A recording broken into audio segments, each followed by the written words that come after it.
Je vous propose maintenant de passer à l'activité 3B sur un tableau comparatif de différentes méthodes contraceptives. Donc tout d'abord, qu'est-ce que la contraception? Ça désigne l'emploi de moyens visant à empêcher qu'un éventuel rapport sexuel entraîne une grossesse. Et je tenais à vous rappeler qu'il y a uniquement deux méthodes qui permettent, en plus d'éviter la grossesse, d'éviter la transmission d'infections sexuellement transmissibles. Ces deux méthodes, c'est le préservatif masculin et le préservatif féminin. Donc, ces IST, elles se transmettent d'une personne à une autre lors de rapports sexuels sans préservatif. Et ça peut se faire de plusieurs manières, pénétration vaginale et anale, mais également lors d'une fellation, d'un cunilingus, d'un anulingus ou tout simplement de caresses ou masturbation sexe contre sexe, etc. Donc attention à bien utiliser le préservatif lors de tous ces moments, c'est-à-dire dès qu'il y a le contact avec le sexe de l'autre. Les différents symptômes de ces IST, sans rentrer dans les détails parce qu'il y a plein d'infections sexuellement transmissibles différentes, vu qu'il y a beaucoup de possibilités de les attraper par des bactéries, il y a des virus, il y a des parasites, mais ces symptômes seraient donc la fièvre, des douleurs dans le bas-ventre, des écoulements anormaux au niveau des organes génitaux, des rougeurs de ces mêmes organes ou encore voire même des éruptions cutanées. Mais le plus souvent, les IST n'ont pas de symptômes visibles, c'est-à-dire qu'aucun signe extérieur ne montre la présence de l'infection. Pour être sûr et certain de ne pas avoir besoin d'utiliser un préservatif avec son ou sa ou ses partenaires, et bien dans ces cas-là, le meilleur moyen c'est de faire un dépistage.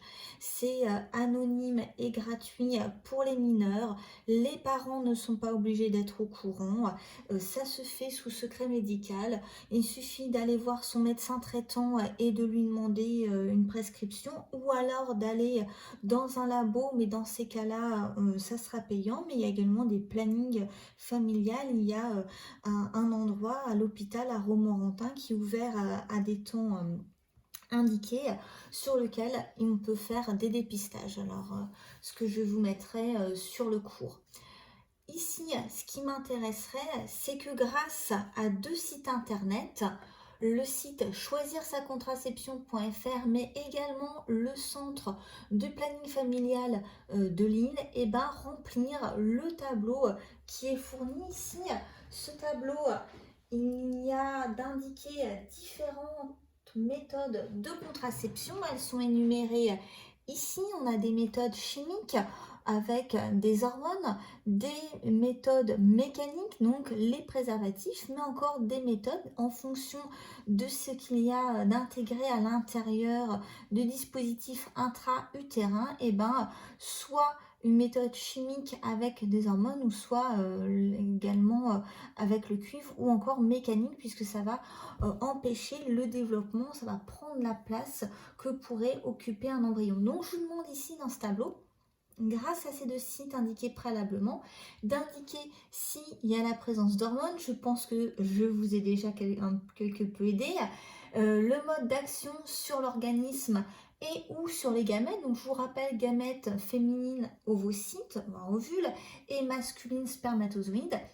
L'efficacité pratique, c'est-à-dire qu'on a l'efficacité lorsque il y a un rapport qui sera certainement moins important que l'efficacité théorique, c'est-à-dire que si on prend toujours sa pilule à la même heure dans le cadre, etc., alors que en pratique, on sait qu'il peut y avoir des oublis. Et dans ces cas-là, c'est certainement pas la méthode la plus adaptée pour une femme.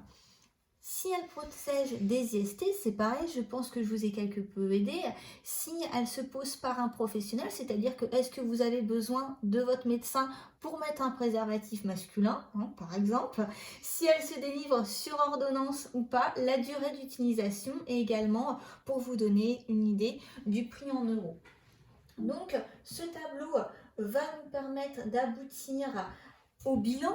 Donc, c'est-à-dire que ce bilan 3B indique que d'autres méthodes de contraception, en plus de la pilule féminine et masculine qu'on a vu précédemment, existent chez l'homme et la femme. Et comme quoi, certaines uniquement permettent de se protéger des infections sexuellement transmissibles et d'éviter leur propagation. Donc, je tiens à vous également vous indiquer comme quoi on n'avait pas de pilule masculine dans le tableau puisqu'elle n'est actuellement pas commercialisée. Dans le premier exercice, à partir du texte indiqué là, mais également de la fiche de prévention, je vous demande de démontrer que la vaccination apporte à la fois un bénéfice individuel et collectif dans une population. J'espère que vous verrez le lien entre la vaccination donc pour se protéger soi et se protéger les autres avec un sujet d'actualité sur tout ce qui est mesures d'hygiène et de distanciation sociale qu'on est en train de subir en ce moment, d'une part, et comme deuxième activité donc à faire, ici je vous demande pour chacun des trois cas le fait de conseiller là où les méthodes, là où les plus appropriées, sachant que ces trois personnes ou que ces trois couples n'ont pas le désir d'enfant. Donc grâce au tableau que vous avez construit, l'idée c'est que vous puissiez l'avoir sous les yeux pour pouvoir répondre à ces différentes interrogations. Nous avons donc fini cette séance qui commençait à aborder, grâce à l'étude de la pilule d'urgence, de la pilule contragestive, mais également des moyens de contraception les plus utilisés, la maîtrise de la procréation, et on verra lors de la prochaine séance les aides médicalisées à la procréation. J'espère que vous avez passé un agréable moment en ma compagnie. Je vous souhaite une bonne fin de journée. À la prochaine séance.